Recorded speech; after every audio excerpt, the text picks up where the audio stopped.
Let's talk about something that sounds ordinary, almost boring, yet sits underneath nearly everything physics says. The idea of a state sounds like a condition, a description of how something is right now.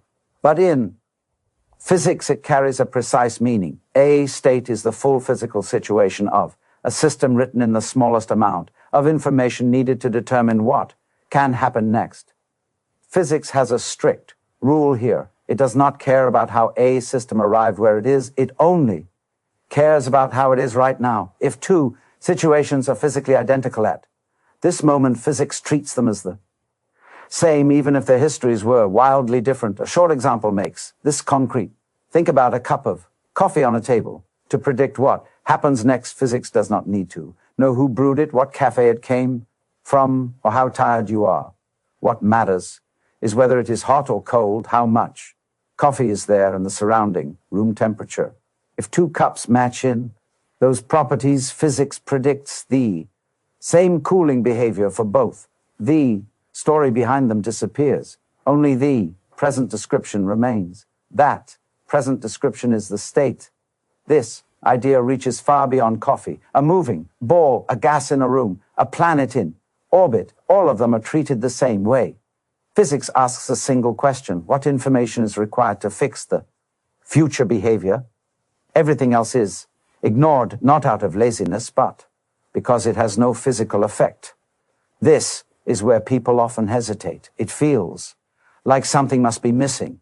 Surely, reality carries more detail than a short list of numbers, yet experiments keep agreeing with physics. If a detail cannot influence what happens next, it does not belong in the state. A state is not a photograph. It is a working summary. It contains exactly what the laws of nature can act on and nothing more.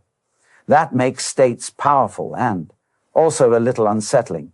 It means the universe carries itself forward moment by moment without consulting its past, except through what the current state already holds. Everything that can happen next depends on what fits into that description and nothing else. So, let's slow this down and take it apart carefully, because this is where the word state stops sounding ordinary and turns into something precise. At the most basic working level, a state is the complete physical condition of a system, expressed in a form that allows the laws of physics to operate without guessing. It is not a picture, not a label, and not a story. It is a set of facts that fully fixes what the system can do next. That word complete is doing real work. Here, complete does not mean detailed in a human sense. It does not mean rich, expressive, or emotionally satisfying. It means that if you hand this description to the laws of physics, they do not ask for anything else. No extra information, no missing inputs, no follow-up questions. Some detail can affect what happens next. It belongs in the state. If it cannot, it does not. That rule sounds obvious until you apply it. Seriously, return briefly to the coffee. Suppose two cups sit on the same table. One was brewed 5 minutes ago, the other an hour ago.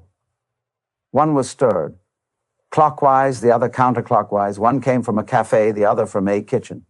None of that enters the state if the temperature, the amount of liquid, and the surrounding air are the same. Physics predicts the same cooling behavior. The rest feels important to us, but it has no physical leverage. That difference between what feels real and what can influence future behavior is where many people get lost.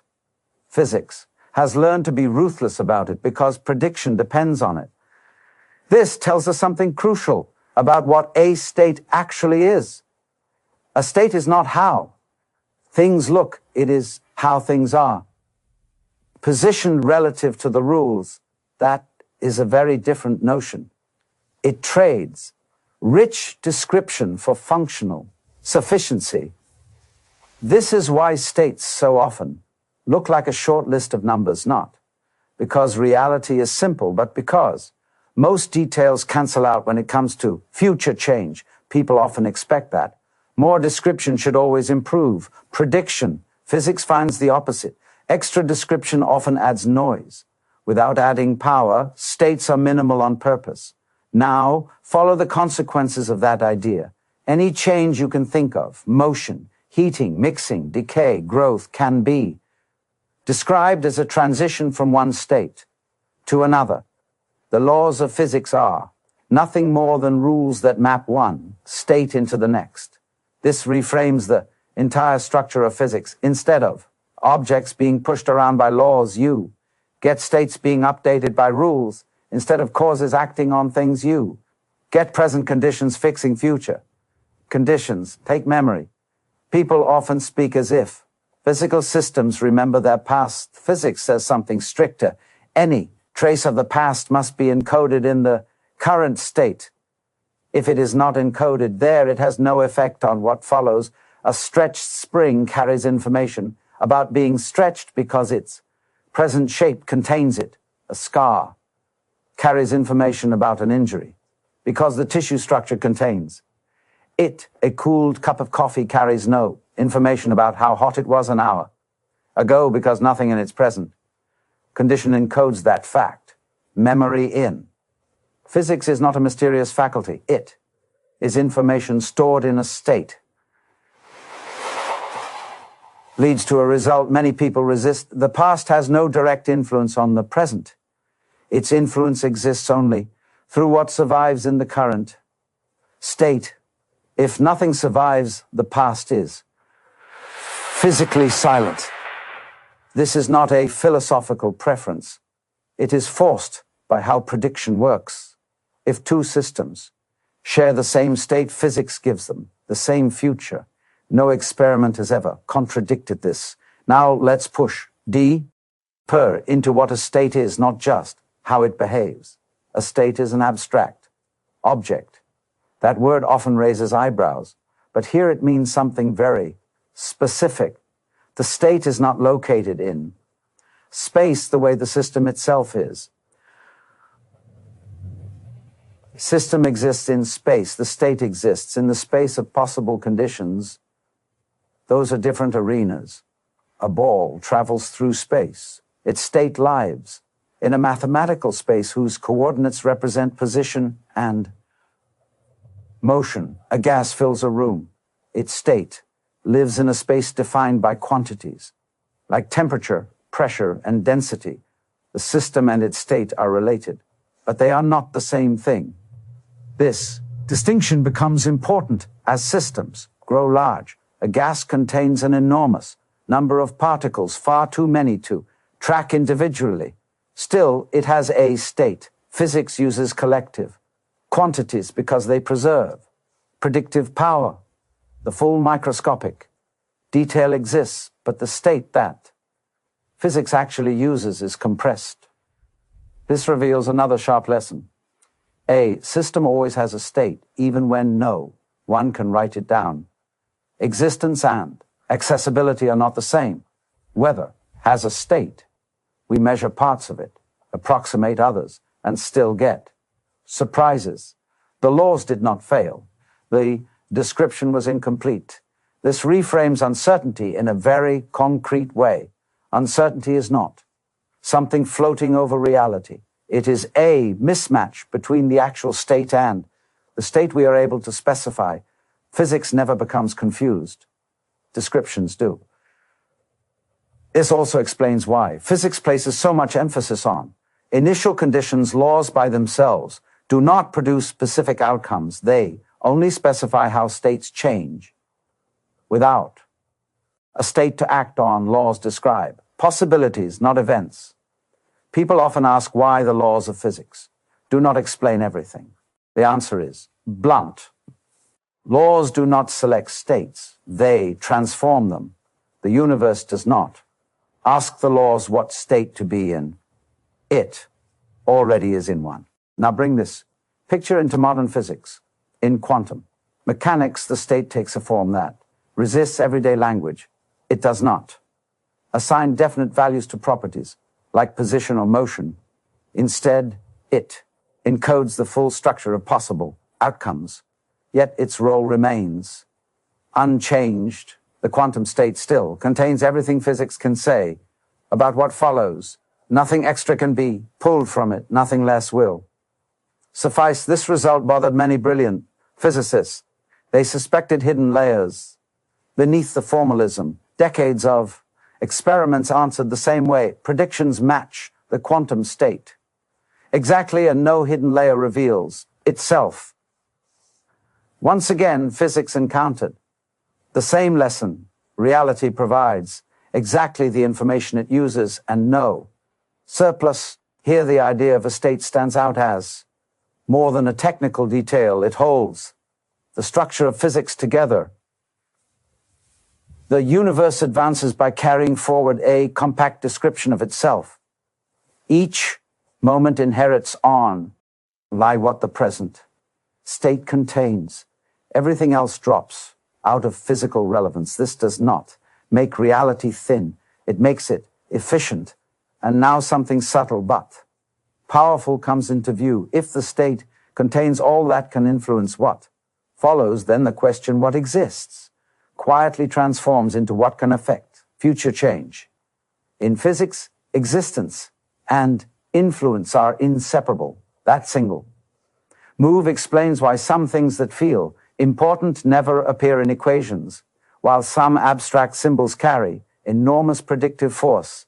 Physics follows influence, not impression. State is not jargon at all. It is the mechanism by which nature carries information forward in time. And with that backbone in place, a further tension comes into view, one that appears when the very notion of a single, definite state begins to strain under it. From here, the idea of a state stands at the center of how physical influence is organized. If influence must pass through the state, then anything that fails to register there cannot affect what follows. This draws a hard boundary around explanation. Physics does not ask what might have played a role.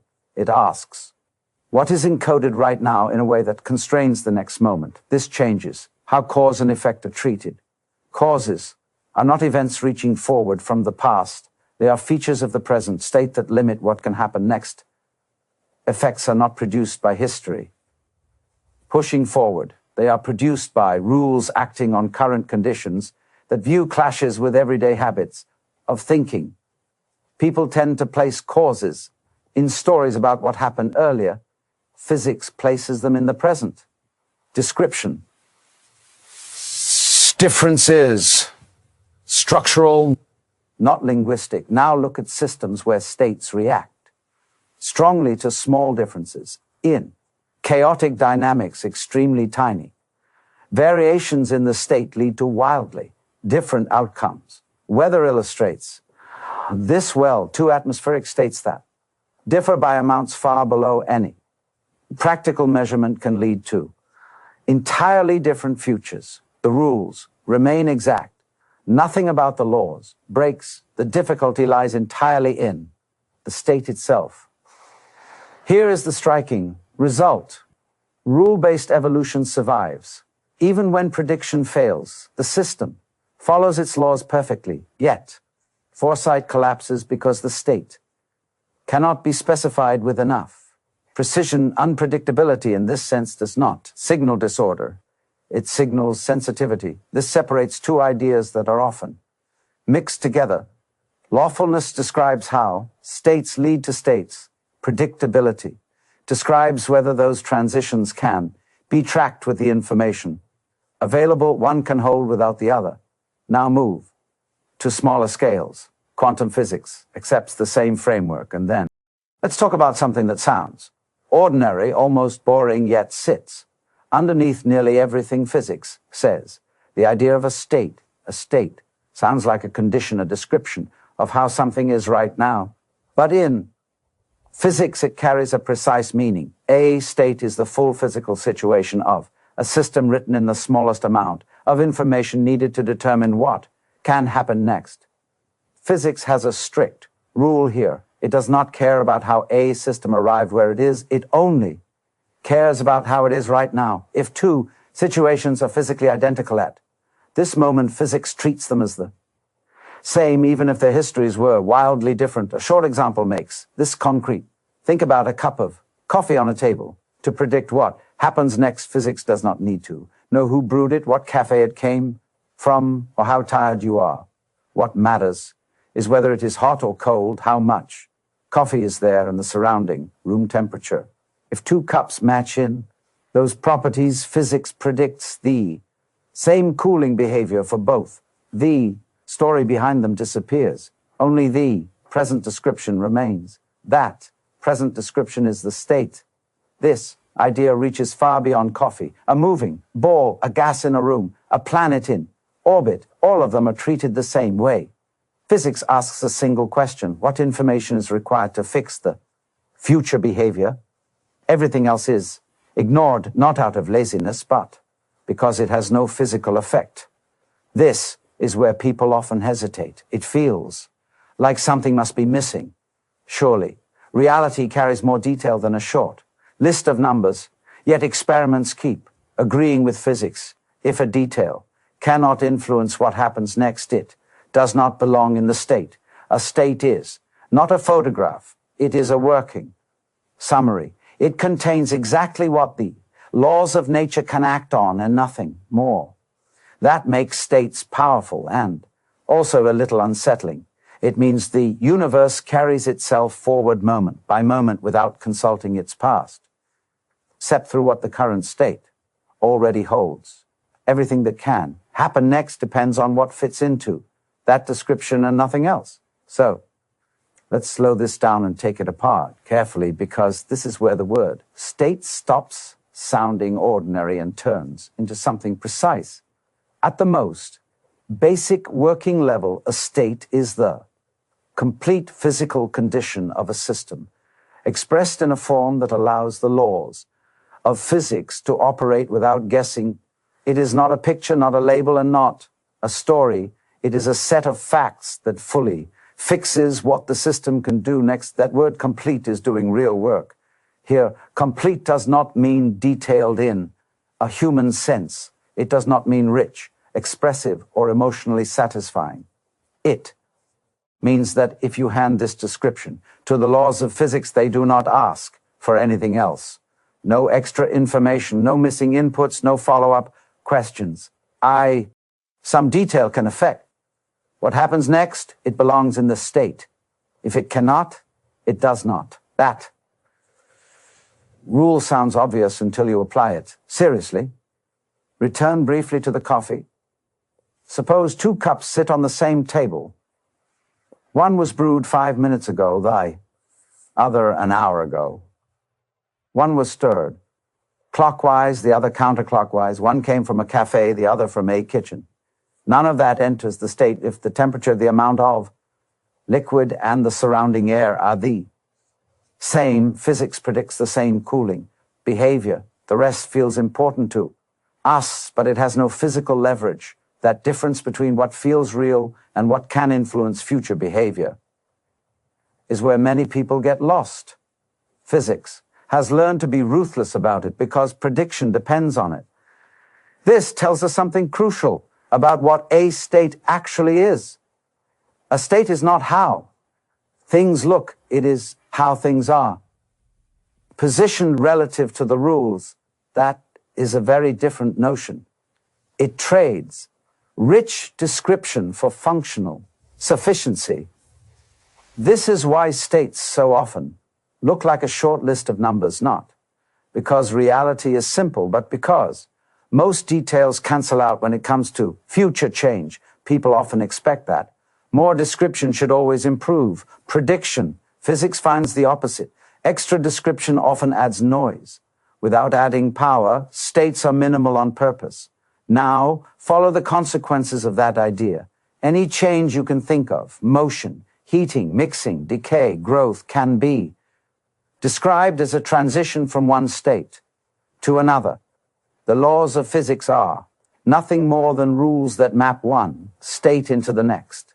This reframes the entire structure of physics. Instead of objects being pushed around by laws, you get states being updated by rules. Instead of causes acting on things, you get present conditions fixing future.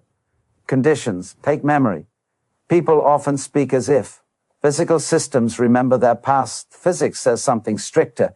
Any trace of the past must be encoded in the current state. If it is not encoded there, it has no effect on what follows. A stretched spring carries information about being stretched because its present shape contains it. A scar carries information about an injury because the tissue structure contains it. A cooled cup of coffee carries no information about how hot it was an hour ago because nothing in its present condition encodes that fact. Memory in. Physics is not a mysterious faculty. It is information stored in a state.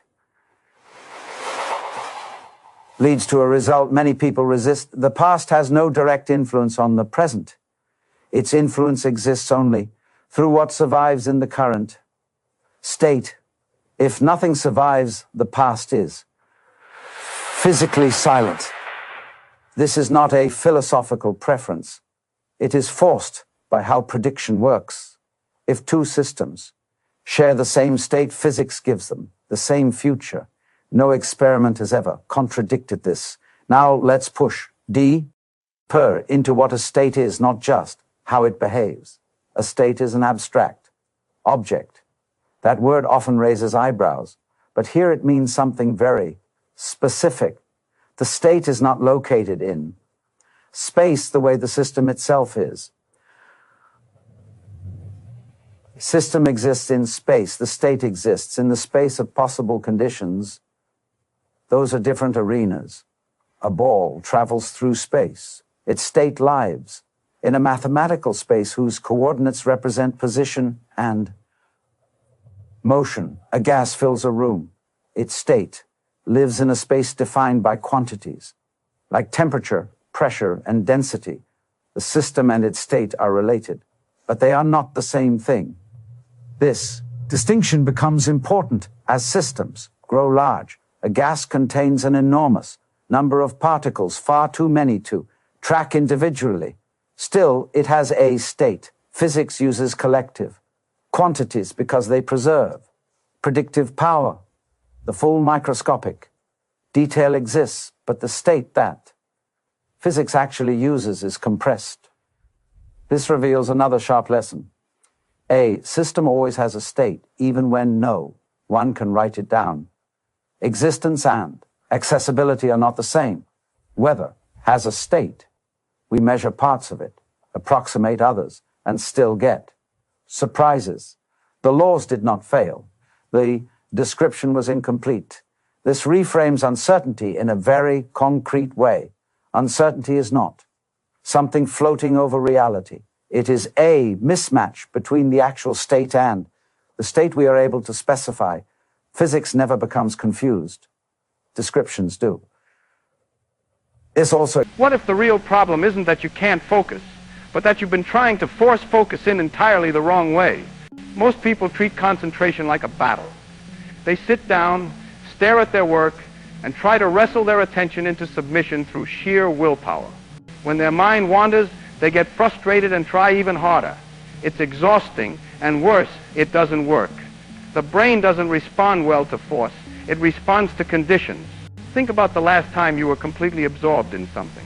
Maybe you were reading a book and looked up to find hours had passed. Or you were working on a problem and forgot to eat. That state wasn't achieved through willpower. Something else happened. The question is, what? And can we create those conditions deliberately? The answer is yes. But first we need to understand what makes focus so difficult in the first place. Here's what typically happens. You decide you need to focus on something important. Let's say it's a difficult textbook chapter or a complex problem you need to solve. You sit down with good intentions. For the first minute, maybe two, you're engaged. Then your attention starts to slip. You think about something you need to do later. You notice a sound in the next room. You remember a conversation from earlier. Each time, you pull yourself back, but it's harder. The mental effort of constantly redirecting your attention becomes more tiring than the actual work. Most people conclude they have a focus problem. They don't. They have a setup problem. The brain isn't designed to sustain attention on something it finds unmotivating or confusing. That's not a flaw. It's a feature. In nature, an animal that stayed focused on the wrong thing would starve or get eaten. The attention system evolved to scan constantly for what matters. If your brain keeps wandering away from your work, it's telling you something. The conditions aren't right yet. So what are the right conditions? Let's break this down into what actually works. The first principle is this: focus follows curiosity, not discipline. You cannot sustain deep attention on something that seems meaningless or incomprehensible to you. Before you try to focus, you need to activate interest. This sounds backwards to people who think focus comes first, but watch what happens when you reverse the order. Instead of sitting down and trying to force yourself through material, spend the first few minutes finding something curious about it. Not something you should find interesting, but something that genuinely puzzles you. Look at the chapter title and ask, what question is this trying to answer? Flip through and find something that seems strange or surprising. The goal isn't to understand it yet, just to locate something your brain wants to figure out. This takes maybe 3 minutes, but it changes everything. Now, when you start reading or working, you're not forcing attention. Your brain is pulling towards something it wants to know. The difference feels completely different. The second principle: focus requires a clear target. Vague intentions scatter attention. I need to study physics is too broad. Your brain doesn't know what to grab onto. But I need to understand why this equation has that particular form, or I want to figure out how these three concepts connect. Gives your attention system something specific to lock onto. Here's an experiment you can try. Take any difficult material, anything you've been avoiding. Before you start, write down one specific question you want to answer from it. Not what you're supposed to learn, but what you're genuinely curious about. Even if it seems like a small question, then read with that question in mind. What you'll notice is that your attention becomes selective. Information related to your question jumps out. Irrelevant details fade into background. This isn't magic. It's just how attention works. Give it a target and it stops wandering. Leave it without one and it searches constantly. The third principle might seem obvious, but most people violate it constantly. Remove friction before you start. Every small obstacle to working creates a decision point, and decisions drain attention. If you need to get up to find a pencil, that's friction. If you have to search for which page you stopped on last time, that's friction. If your workspace is cluttered with distractions, that's friction. Each one seems trivial, but they accumulate. Your brain learns that starting requires effort, and it resists. The solution is to prepare everything in advance. Lay out your materials. Open to the right page. Have paper and pencil ready. Clear your desk. Make it so that when you sit down, there's nothing between you and the work. This seems like a small thing, but it's the difference between a brain that resists starting and one that flows into it. Now here's where it gets interesting. These three things, curiosity, clear targets, and removing friction, they're not really about focus at all. They're about something that comes before focus. Call it momentum. The brain is very good at continuing what it's already doing. The hard part isn't staying focused, it's getting into focus in the first place. Think about a heavy door on a good hinge. Starting to push it takes real effort, but once it's moving, keeping it moving takes almost nothing. Your attention works the same way. The activation energy is high, but once you're engaged, maintaining that engagement is natural. This is why the first 5 minutes matter so much. If you can get through those first 5 minutes with genuine engagement, not forced attention but actual interest, the next hour becomes easy. But if you start wrong, if you try to force it from the beginning, you never build momentum. You spend the whole time pushing. So here's the complete approach. Before you even try to focus, do the setup. Find something that genuinely interests you about the material. Form a specific question you want to answer. Prepare everything so there's no friction. Then, and only then, begin. But there's something deeper happening here. Something about how the brain actually processes difficult material. Most people think focus means staring harder at something until it makes sense. That's not how understanding works. Real focus is active, not passive. It's asking questions, making connections, testing ideas against what you already know. When you're truly focused on understanding something, your brain is doing constant work.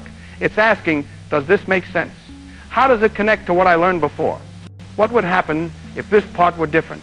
Could I explain this to someone else? This active questioning is what keeps attention locked in. It's interesting. Passive reading or listening, no matter how hard you concentrate, always feels like work. because your brain knows it's not really processing anything. Here's a strange fact about the mind.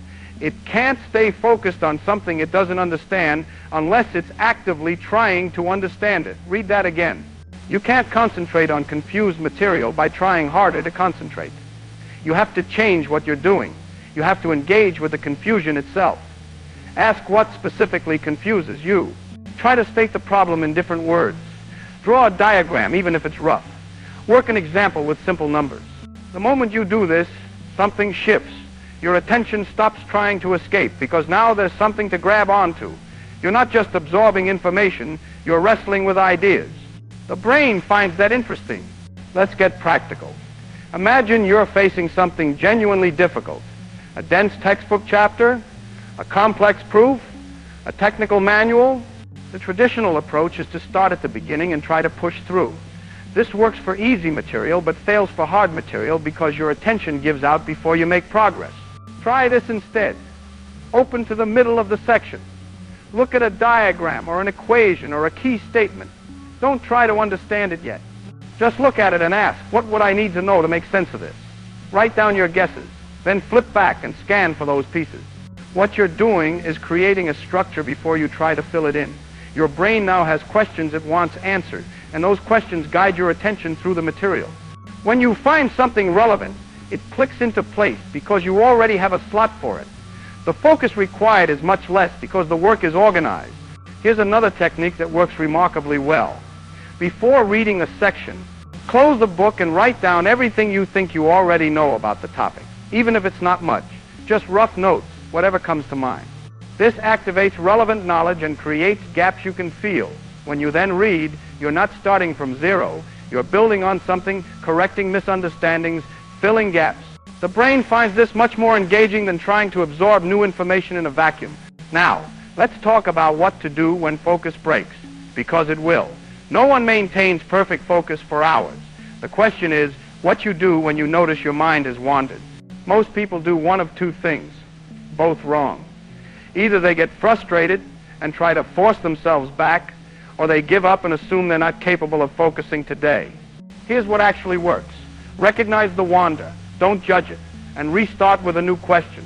When you notice you've been reading without comprehension, stop. Don't go back and reread mechanically. Instead, ask yourself what you were just trying to understand. If you can't answer, flip back to where you last remember engaging and find something specific to focus on.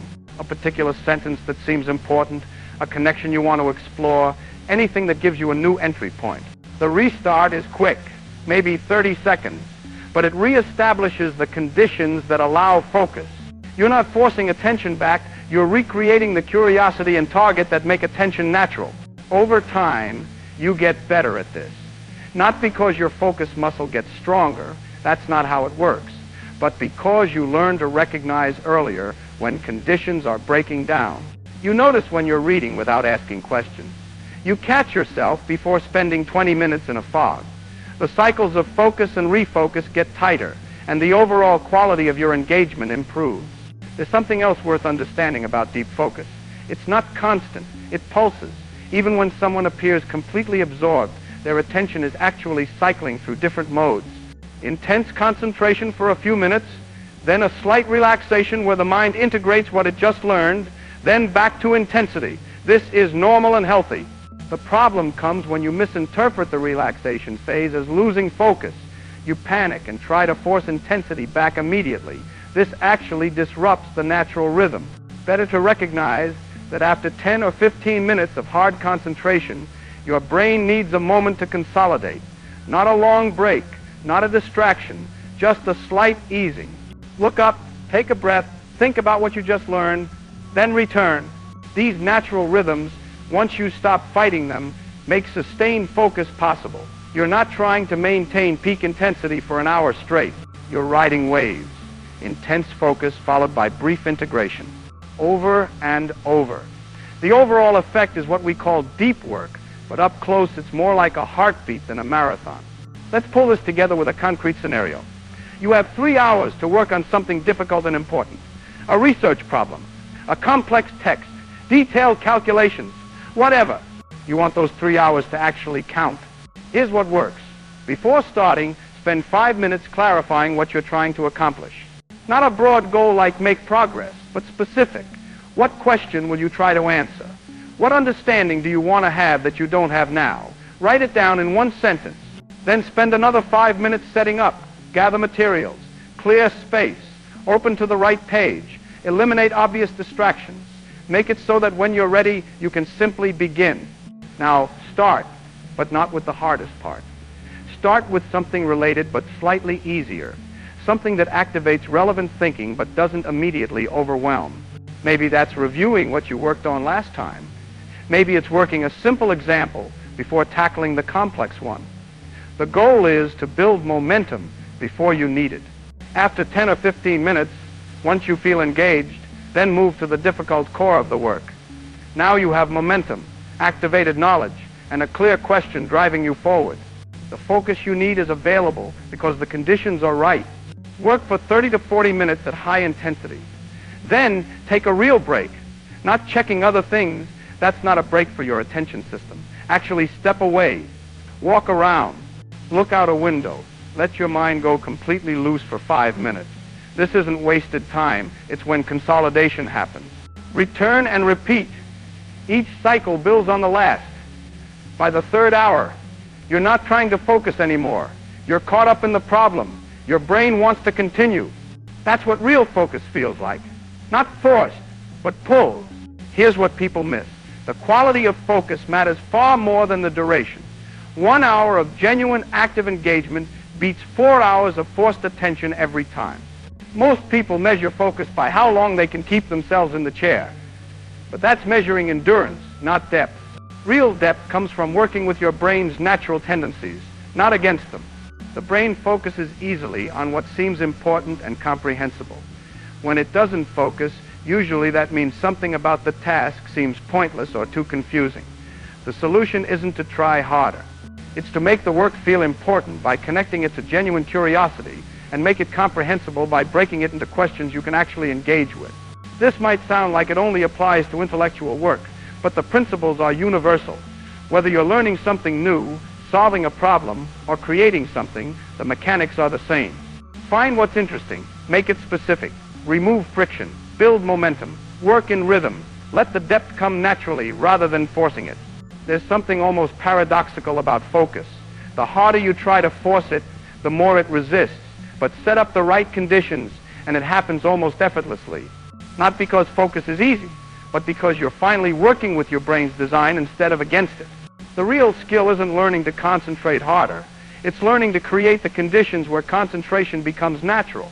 That's the difference between fighting your attention and directing it. One exhausts you. The other energizes you even as it challenges you. So maybe the question isn't how to force your brain into deep focus. Maybe it's how to stop forcing and start allowing. Set up the conditions. Ask real questions. Remove the friction. Start with momentum. Let the depth build naturally. That's not a trick or a technique. That's understanding how focused attention actually works and working with it rather than against it. If you found this useful, there's one thing worth doing. Try it.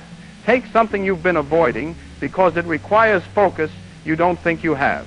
Spend 5 minutes finding one genuinely interesting question in it. Set everything up, then start. Notice what happens when you stop trying to force focus and start creating the conditions for it instead. The difference might surprise you. You could spend 12 hours in the library with a neon yellow highlighter, painting the entire book like it's a coloring book, and I guarantee you, congratulations, you just spent 12 hours doing absolutely nothing but coloring. What separates the genius from the parrot isn't how much they read, nor the magical technique they use to highlight words. The difference lies in what happens inside the black box, right there in the spongy tissue of your brain. Most of you study as if you were stacking bricks in a vacant lot. You pick up a fact, throw it there. Pick up a formula, throw it there. And you expect that magically a house will appear. It's not going to happen. Real learning is architecture, not accumulation. Deep processing is any type of thinking that leads you to form a schema of knowledge, an interconnected network. Think of your memory like a spider web. If you throw a piece of information at it and it doesn't stick to anything, if it stays isolated, floating in a vacuum, guess what your brain does? It throws it out. The brain is absurdly efficient at forgetting what isn't connected. It says, This is useless. Bye. That's why you read a page, and by the time you get to the bottom, you've already forgotten the top. You did shallow processing. You focused on memorizing, on repeating, on knowing the name. That is isolated learning. The secret to learning faster than everyone else is to force integrated learning. You don't just want to understand the concept, you want to know where it lives, who its neighbors are, and how it compares to the concept down the street. When you try to explain something complex simply, the essence of my favorite technique, you are forcing your brain to do this deep processing. You are creating analogies, comparing and contrasting. So electricity flows like water in a pipe. Bingo! The moment you make that connection, you stopped memorizing and started understanding. You integrated the information into your web, and once it's stuck in the web, connected to other things you already know, the brain protects it like gold. People who do this naturally are the ones you call geniuses or talented, the ones who get high grades without studying as much. But the good news, thanks to neuroplasticity, is that you can train this. It's not genetics, it's habit. So, from now on, I want you to install a radar in your head, an intellectual lie detector. Ask yourself every 5 minutes, is my learning right now isolated or integrated? If you are just trying to memorize the definition, stop. You are digging a hole in water. Change your approach. Ask, how does this look like something I already know? Why is this different from that? Force the connection. Is it uncomfortable? Is it hard? Great! The discomfort is the sound of your neurons lifting weights. If it were easy, you wouldn't be learning. You'd just be strolling. But be careful. Even with deep processing, you can get lost if you don't have a control mechanism, a steering wheel to guide this mental Ferrari. And that is exactly where most people spin out on the curve. Pay attention to me now, because what I'm about to say might sound like an insult at first glance, but it is the key that unlocks the universe of knowledge. Most of you are doing it wrong.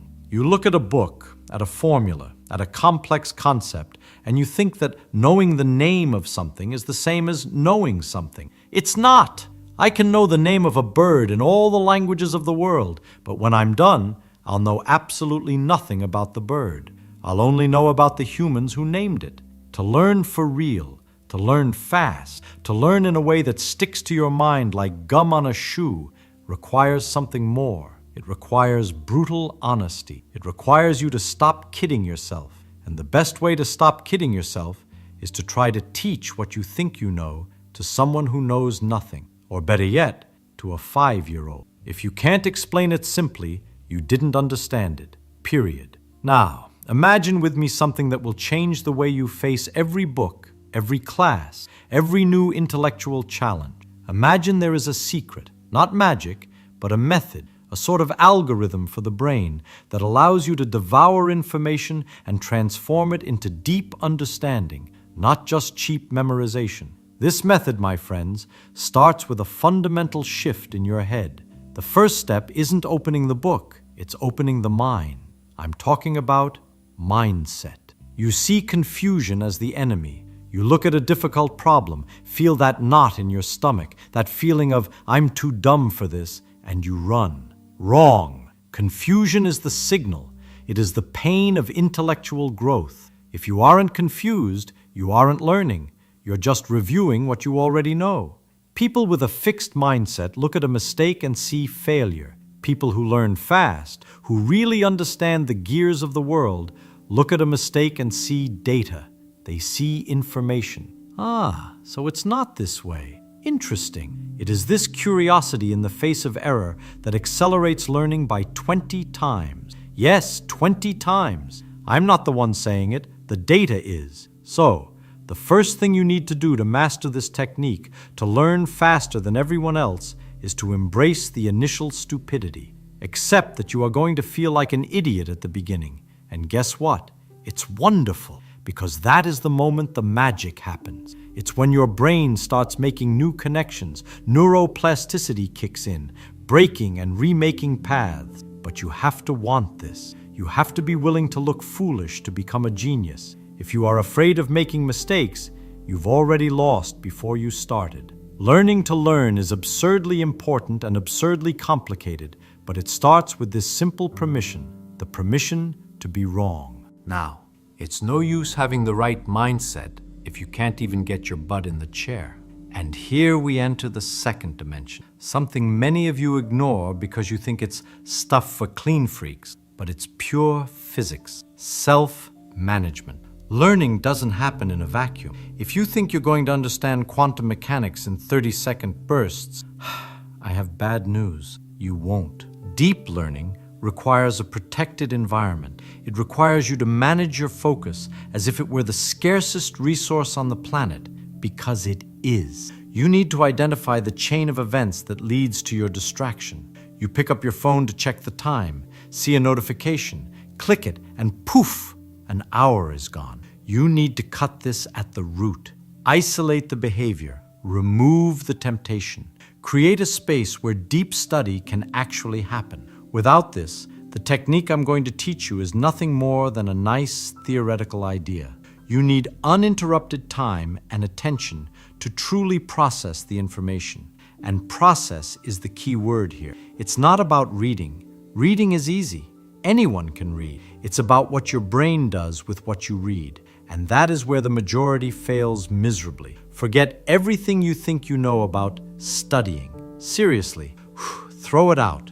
Most of you treat the brain like it's a supermarket shopping basket. You walk down the information aisles, grab a fact here, a formula there, throw it all in the basket, and think that when you get to the checkout counter, you've magically become intelligent. Let me tell you a secret. When you get to the checkout counter, the basket has a hole in it. You lost everything on the way. This is what we call shallow processing. You read the words, your eyes moved from left to right, but your brain was in standby mode. Real learning, the kind that sticks, the kind that allows you to solve problems you've never seen before, happens in a different dimension. We call this deep processing, but the fancy name gets in the way.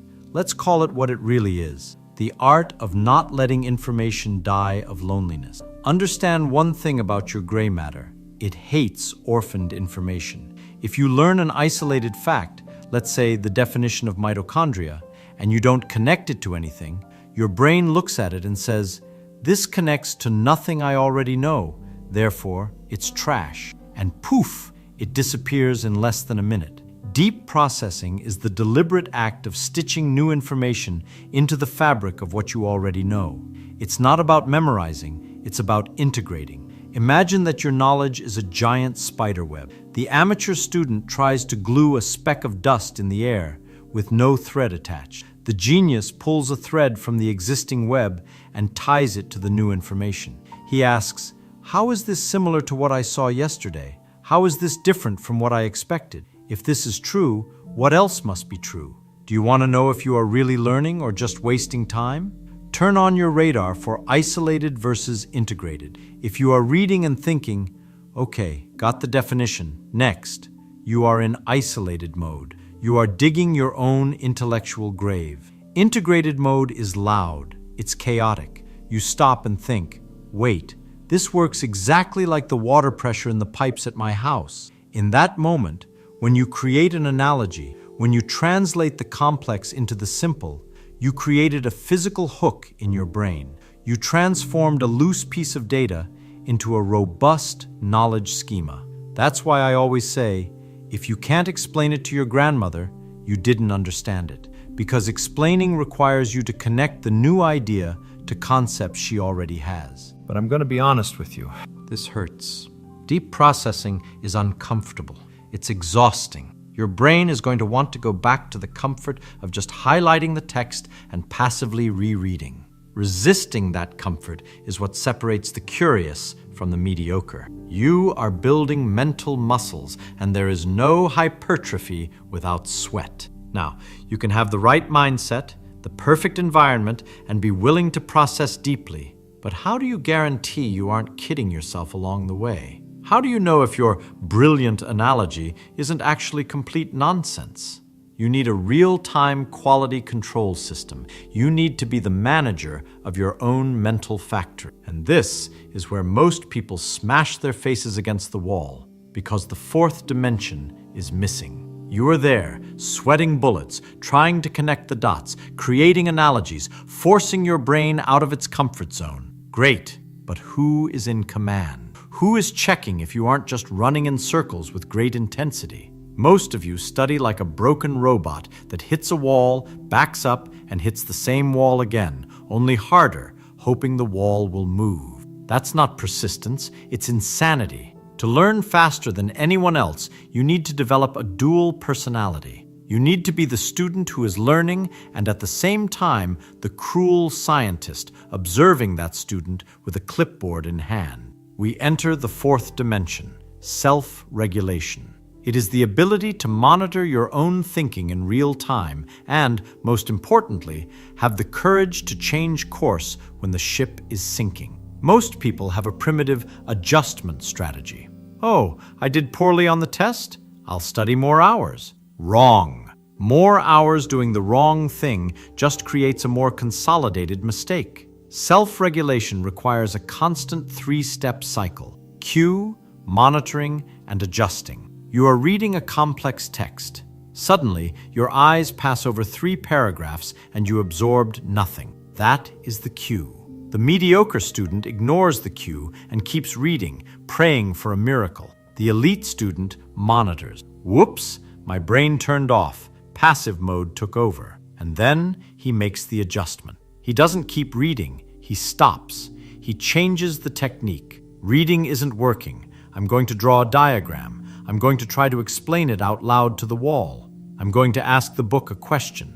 He changes tactics until deep processing starts happening again. But here is the deadly trap where most of you will fall. And I need you to pay double attention now. There is a treacherous phenomenon called the misinterpreted effort hypothesis. When you start self-regulating, when you realize your passive reading is garbage and decide to switch to an active technique, like trying to explain the concept without looking, my favorite, do you know what will happen? It's going to seem harder. It's going to seem like you're learning less because you're struggling more. And your brain, lazy as it is, will scream, "Hey, this is too hard. It must be wrong. Let's go back to highlighting text. That felt nicer." If you listen to that voice, you've lost. The difficulty isn't a sign that you are failing.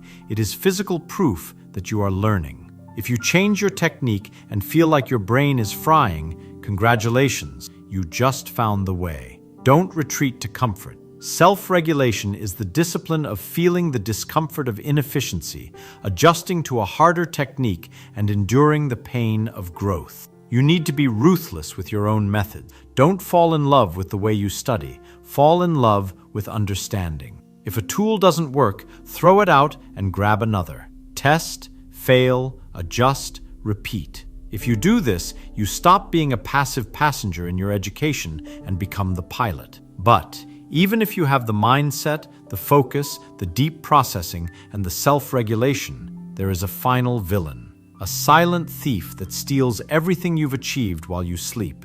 You can understand everything today, be an absolute genius at 10 p.m., and wake up tomorrow a complete ignoramus. And it's not your fault, it's biology. But there is a way to hack this too. The villain I mentioned?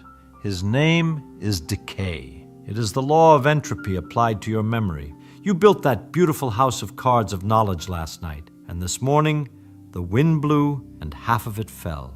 This is biological. It is inevitable. As soon as you learn something, that information begins to fade. Your brain is a machine of efficiency. It doesn't want to waste energy maintaining neural connections for information you don't use, so it cleans house. And if you do nothing, you are going to spend your whole life filling a leaky bucket, learning and forgetting, in an eternal cycle of mediocrity. How do we stop this bleeding? We enter the fifth and final dimension, the one that guarantees knowledge stays, retrieval. And please, for the love of physics, do not confuse this with reviewing. Reviewing, for most of you, is scanning your colorful notes and saying, "Oh yeah, I remember this." Lie. You don't remember. You just recognize. Recognizing is passive and easy. Retrieving is active and painful. Retrieving is closing the book, looking at the ceiling, ignoring your notes, and forcing your brain to reconstruct the concept from scratch. It is dragging the information out of long-term memory. It is the difference between looking at the answer to a math equation and thinking you understood it, versus having a blank sheet in front of you and having to solve the equation yourself. The secret here is timing. If you try to retrieve 5 seconds after reading, it's too easy. It doesn't count. You need to let the forgetting start to act. You need to let the rust set in a little. This is what we call spaced retrieval. You learn today, try to remember tomorrow. It's going to be hard. You will stutter. But when you manage to pull that information back from the depths, you send a powerful chemical signal to your brain. Hey, stop! Don't throw this away. I need this.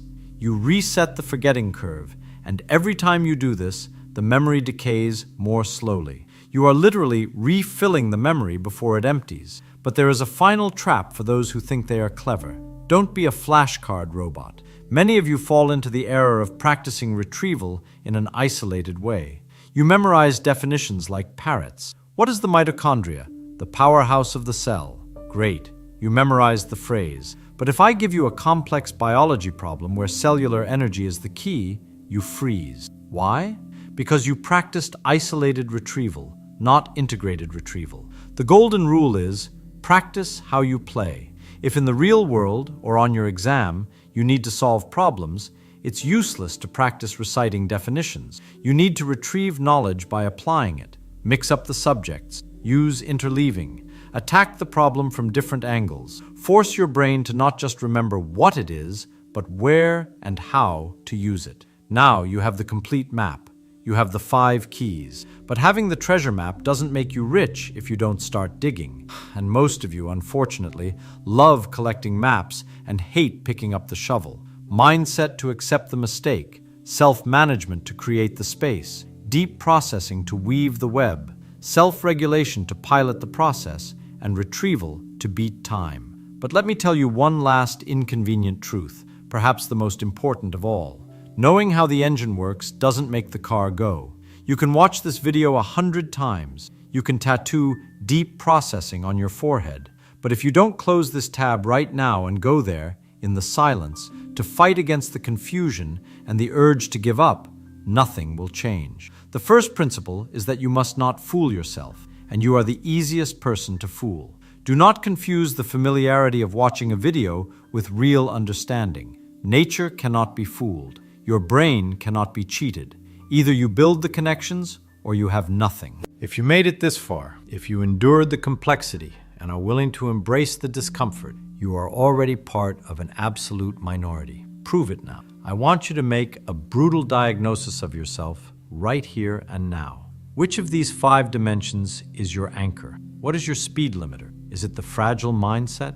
Is it the lack of focus? Is it shallow studying? Comment below with the exact phrase, "My limiter is," and complete it with the dimension you are going to destroy starting today.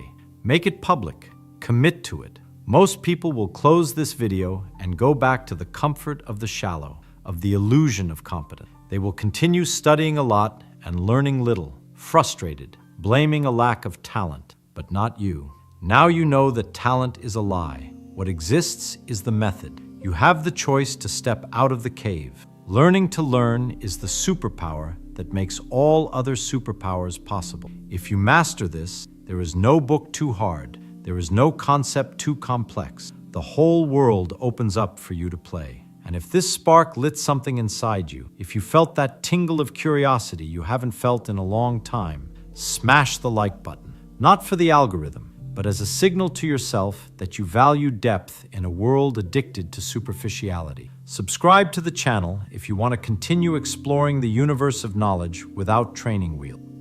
Class is dismissed. Now the real work begins. Go find things out. Most people don't fail to learn because they're stupid. They fail because they lie to themselves. They confuse exposure with understanding. They think watching, reading, or listening means learning. It doesn't. Learning begins the moment your brain says, "I don't get this." That feeling, confusion, is not a warning sign. It's the doorway. If you run from confusion, you stay average. If you sit inside it and attack it, you grow fast. Here's the brutal rule. If you can't explain an idea in plain language, you don't understand it. Not because you're bad, but because your knowledge is fragile. Real learning forces you to strip ideas down until nothing unnecessary survives. No fancy words, no borrowed phrases, just cause, effect, and logic. This is why most people learn slowly. They never test their understanding. They consume information the way people collect souvenirs, to feel smart, not to become smart. Learning accelerates when you actively struggle. You explain ideas out loud. You write them from memory. You teach an imaginary beginner. You expose the gaps instead of hiding them. Mistakes are not shameful. They are feedback. If you're afraid of being wrong, you will protect your ego, not your intelligence, and ego is the enemy of speed. The fastest learners are not the smartest. They're the most curious. Curiosity creates pressure. Pressure forces questions. Questions demand answers. Discipline helps you start. Curiosity makes you unstoppable. So if you want to learn any skill fast, painfully fast, stop asking, how long will this take? Start asking, what don't I understand yet? Attack that question relentlessly. That's how learning stops feeling like school and starts feeling like you've hacked the system, not illegal, just honest. Confusion is not failure. It's the entry fee. Most people hear that sentence and nod, but they don't live by it. They still panic the moment they feel lost. The instant something doesn't make sense, they assume something is wrong with them. They back away, switch topics, blame the teacher, or tell themselves they're not made for this. That reaction is the real failure. Confusion isn't a signal to quit. It's proof you've reached the edge of what you currently understand, and growth only happens at edges. Think about it logically. If everything feels clear, familiar, and comfortable, then you're not learning. You're rehearsing what you already know. Real learning begins when your mental model breaks, when the pieces don't fit anymore. That uncomfortable tension in your head isn't a weakness. It's your brain trying to reorganize itself. Confusion is the cost of admission for understanding anything that actually matters. The problem is that most people treat confusion like an emergency. They rush to eliminate it instead of investigating it. They look for shortcuts, summaries, and simplified answers, not to understand better, but to feel better. They want relief, not insight. But relief is cheap, and insight is expensive. Insight demands that you stay confused longer than feels reasonable. Confusion forces you to ask precise questions, and precise questions are dangerous in the best way. They expose the exact point where your understanding collapses. Instead of saying, I don't get this, you start asking, which part doesn't make sense? Is it the assumption, the definition, the connection between two ideas? That level of clarity only comes after you stop running from confusion and start interrogating it. This is where learning speeds up dramatically. When you welcome confusion, you stop pretending. You stop hiding behind memorized phrases and borrowed explanations. You strip the idea down to its bones. You test it. You push it. You see where it fails. And every failure sharpens your understanding. Most people never do this because confusion bruises the ego. It exposes how little you actually know. It forces humility. And humility is uncomfortable in a world that rewards confidence over correctness. So people choose to sound smart instead of becoming smart. They repeat what they've heard. They copy explanations they don't fully understand. They mistake familiarity for mastery.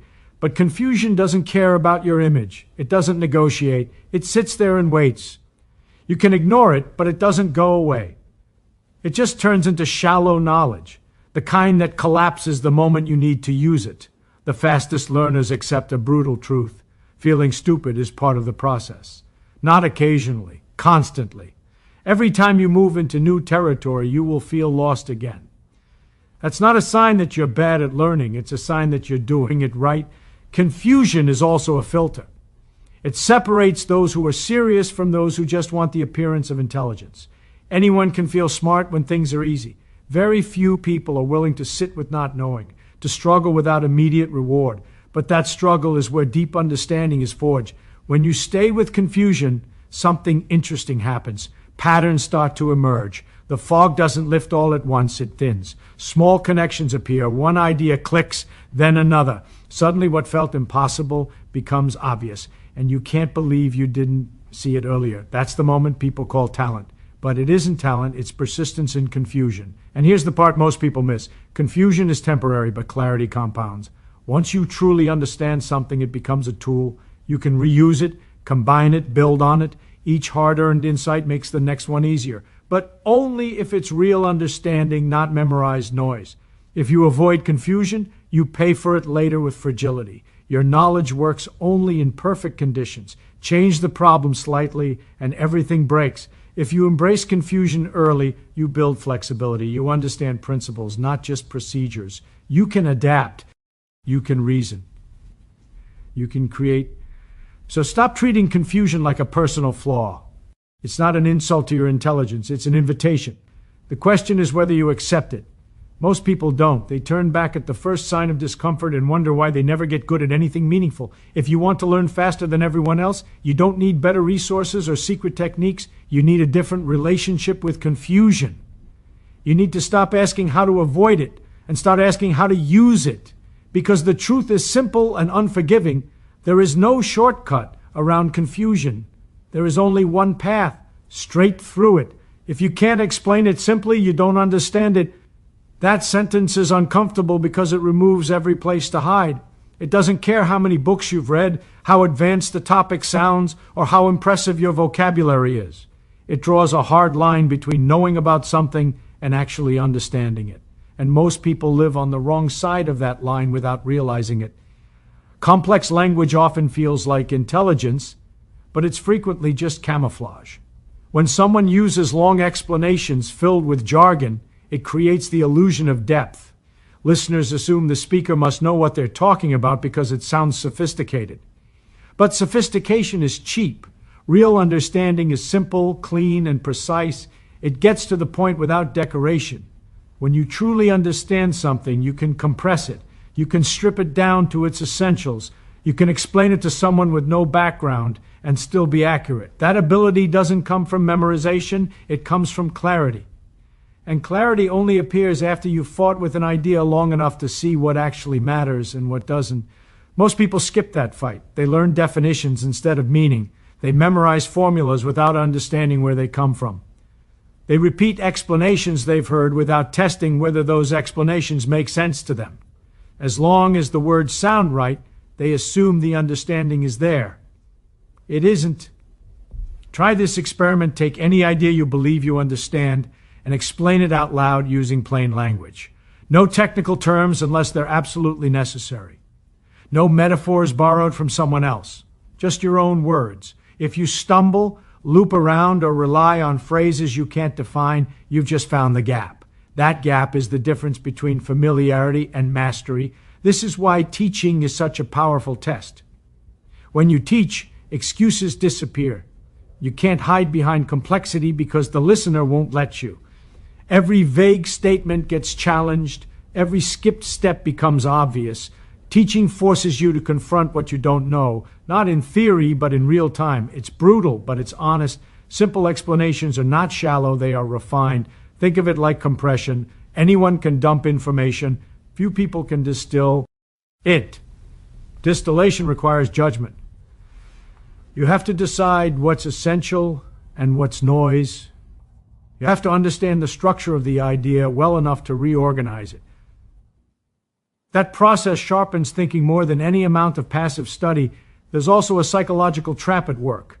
Complexity protects the ego. If something is hard to explain, you can always blame the subject. It's just complicated. That sounds reasonable, even respectable, but often it's a lie we tell ourselves to avoid doing the harder work of understanding. Simplicity is risky because it exposes weakness. The moment you try to be clear, confusion has nowhere to hide. This doesn't mean that every idea can be reduced to a single sentence. Some topics are genuinely layered. But even the most complex ideas have simple cores. If you can't identify that core, you're lost in the details. Details without structure are just clutter. The fastest learners use simplicity as a weapon. They constantly ask, what's really going on here? They rewrite explanations in their own words. They draw crude diagrams. They explain concepts to imaginary beginners, not because beginners matter, but because simplicity reveals truth. If an idea survives simplification, it's solid. If it collapses, it was never understood in the first place. This habit also exposes false confidence. You may feel certain you understand something until you're forced to explain it clearly. That moment of failure is not a setback, it's a diagnostic. It tells you exactly where to focus next. Instead of reviewing everything, you target the weak point. That's how learning accelerates. Simple explanations also travel further. They stick. They're easier to remember and easier to apply. When pressure hits and you need to think, You don't have time to recall complicated chains of reasoning. You rely on principles. Comfort is the warning sign. Learning that costs nothing usually gives you nothing. When you passively consume, your brain stays in spectator mode. It recognizes patterns, nods at familiar ideas, and moves on. Recognition feels like knowledge, but it's not. It's just familiarity. Familiarity creates confidence without competence. You feel like you understand until the moment you're asked to explain, apply, or create, and everything collapses. The danger of passive consumption is not ignorance. It's the illusion of intelligence. You start believing you're improving because you're surrounded by smart-sounding ideas. You can quote phrases, reference concepts, and repeat arguments. But when faced with a real problem, there's nothing solid to stand on. The knowledge was never yours. It was borrowed and never earned. Active learning is uncomfortable by design. It forces you to slow down, to stop and think, to ask questions that don't have immediate answers, to struggle with ideas instead of letting them wash over you. This friction is what builds understanding. Without friction, nothing sticks. Most people avoid this because active learning demands effort and humility. You have to admit when you don't know something. You have to confront gaps in your thinking. Passive consumption lets you avoid that. You can keep moving forward without ever testing yourself. It protects the ego while starving the intellect.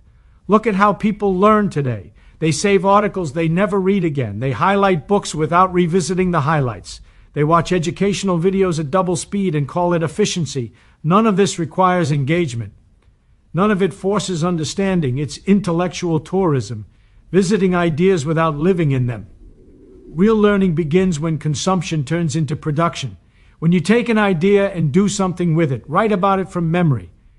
Explain it in your own words, apply it to a problem, challenge it, modify it, break it, and rebuild it. That transformation is what turns information into knowledge. This is why people who read less but think more often understand more. They pause, they reflect, they wrestle with ideas. They don't move on until something clicks. That click doesn't come from speed, it comes from attention. Passive consumption also kills curiosity. When answers are always handed to you, questions stop forming. You become dependent on explanations instead of developing your own. Over time, your thinking weakens. You wait to be told what things mean instead of discovering meaning yourself. The most dangerous part is how socially accepted this behavior is. Society rewards consumption. It praises being well-informed. But being informed is not the same as being intelligent. Intelligence shows up when you can reason independently, not when you can recall what someone else said. If you want to grow mentally, you have to break the habit of passive intake. Treat every piece of information as unfinished. Shed until you've worked with it. Ask yourself, can I explain this without looking? Can I use it in a different context? Can I connect it to something I already know? If the answer is no, you're not done. This doesn't mean consuming less information. It means consuming with intent. Slow down, stop often, turn ideas over in your mind. Write down what you think, not what you heard. Make mistakes, correct them. That process is harder than scrolling or watching, but it's the only one that produces real understanding. Passive consumption feels safe, but it's a trap. It keeps you entertained while your thinking stays weak. Active engagement feels slow and frustrating, but it's the path to clarity. One builds the illusion of progress. The other builds intelligence. If you care about learning, stop being a spectator. Start being a participant. Mistakes are data, not embarrassment. That idea sounds reasonable until you watch how people actually behave. The moment they make a mistake, they tense up. They explain it away. They hide it. They apologize for it. Not because the mistake is harmful, but because it threatens their image. Somewhere along the way, mistakes stopped being treated as information and started being treated as a verdict on intelligence. That shift quietly destroys learning. A mistake is simply a mismatch between what you expected and what actually happened. That mismatch is valuable. It tells you your model of reality is incomplete or wrong.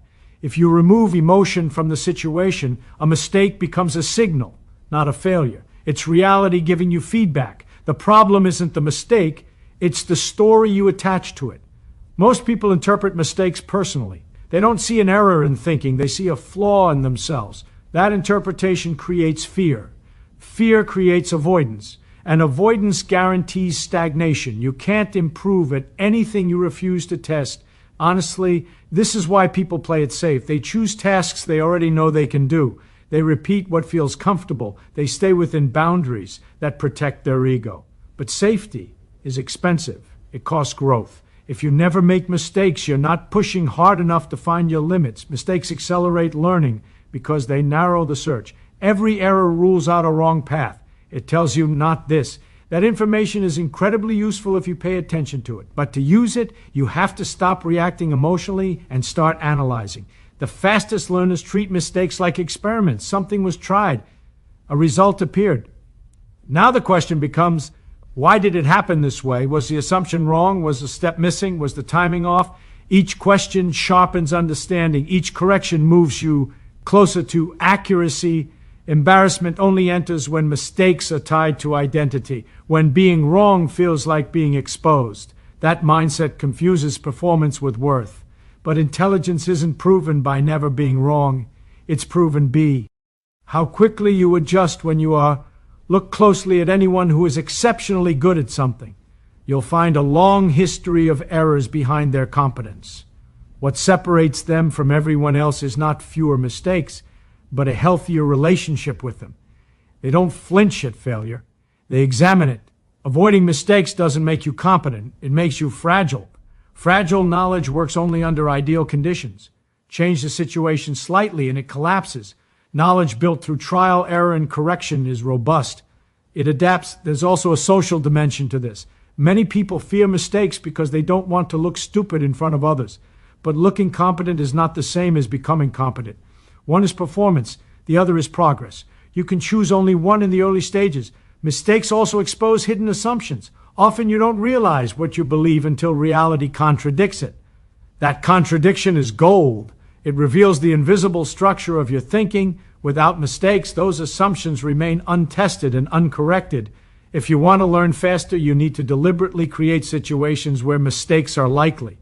Attempt things slightly beyond your current ability. Speak before your thoughts are perfectly formed. Try to explain ideas you're still figuring out. You will fail often. That's the point. The key is what you do next. Do you retreat and protect your ego, or do you analyze and adjust? One path preserves comfort. The other builds skill. Data is useless if you ignore it. Mistakes only help if you study them. That means slowing down after an error and asking hard questions instead of emotional ones. Not why am I bad at this, but what exactly went wrong. Over time, this changes how you experience failure. It loses its sting. You stop dramatizing it. A mistake becomes just another piece of information, no more embarrassing than a wrong measurement or a faulty calculation. The irony is that people who fear mistakes the most often repeat the same ones because they never look closely enough to learn from them. Those who accept mistakes improve quickly and their errors become rarer as a result, so stop treating mistakes as something to hide. They are not insults. They are instructions. If you're willing to listen, they will teach you faster than success ever could. Mistakes are data, not embarrassment. That idea sounds reasonable until you watch how people actually behave. The moment they make a mistake, they tense up, they explain it away, they hide it, they apologize for it. Not because the mistake is harmful, but because it threatens their image. Somewhere along the way, mistakes stopped being treated as information and started being treated as a verdict on intelligence. That shift quietly destroys learning. A mistake is simply a mismatch between what you expected and what actually happened. That mismatch is valuable. It tells you your model of reality is incomplete or wrong. If you remove emotion from the situation, a mistake becomes a signal, not a failure. It's reality giving you feedback. The problem isn't the mistake, it's the story you attach to it. Most people interpret mistakes personally. They don't see an error in thinking, they see a flaw in themselves. That interpretation creates fear.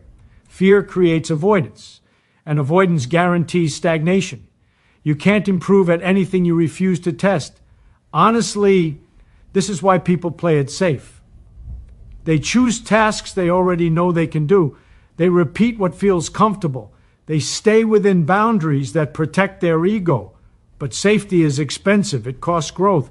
If you never make mistakes, you're not pushing hard enough to find your limits. Mistakes accelerate learning because they narrow the search. Every error rules out a wrong path. It tells you not this. That information is incredibly useful if you pay attention to it. But to use it, you have to stop reacting emotionally and start analyzing. The fastest learners treat mistakes like experiments. Something was tried. A result appeared. Now the question becomes, why did it happen this way? Was the assumption wrong? Was a step missing? Was the timing off? Each question sharpens understanding. Each correction moves you closer to accuracy. Embarrassment only enters when mistakes are tied to identity, when being wrong feels like being exposed. That mindset confuses performance with worth. But intelligence isn't proven by never being wrong. It's proven by how quickly you adjust when you are. Look closely at anyone who is exceptionally good at something. You'll find a long history of errors behind their competence. What separates them from everyone else is not fewer mistakes, but a healthier relationship with them. They don't flinch at failure. They examine it. Avoiding mistakes doesn't make you competent. It makes you fragile. Fragile knowledge works only under ideal conditions. Change the situation slightly, and it collapses. Knowledge built through trial, error, and correction is robust. It adapts. There's also a social dimension to this. Many people fear mistakes because they don't want to look stupid in front of others. But looking competent is not the same as becoming competent. One is performance, the other is progress. You can choose only one in the early stages. Mistakes also expose hidden assumptions. Often you don't realize what you believe until reality contradicts it. That contradiction is gold. It reveals the invisible structure of your thinking. Without mistakes, those assumptions remain untested and uncorrected. If you want to learn faster, you need to deliberately create situations where mistakes are likely. Attempt things slightly beyond your current ability. Speak before your thoughts are perfectly formed. Try to explain ideas you're still figuring out. You will fail often. That's the point. The key is what you do next. Do you retreat and protect your ego, or do you anal? Eyes and adjust. One path preserves comfort. The other builds skill. Data is useless if you ignore it. Mistakes only help if you study them. That means slowing down after an error and asking hard questions instead of emotional ones. Not, why am I bad at this, but what exactly went wrong? Over time, this changes how you experience failure. It loses its sting. You stop dramatizing it. A mistake becomes just another piece of information. No more embarrassing than a wrong measurement or a faulty calculation. The irony is that people who fear mistakes the most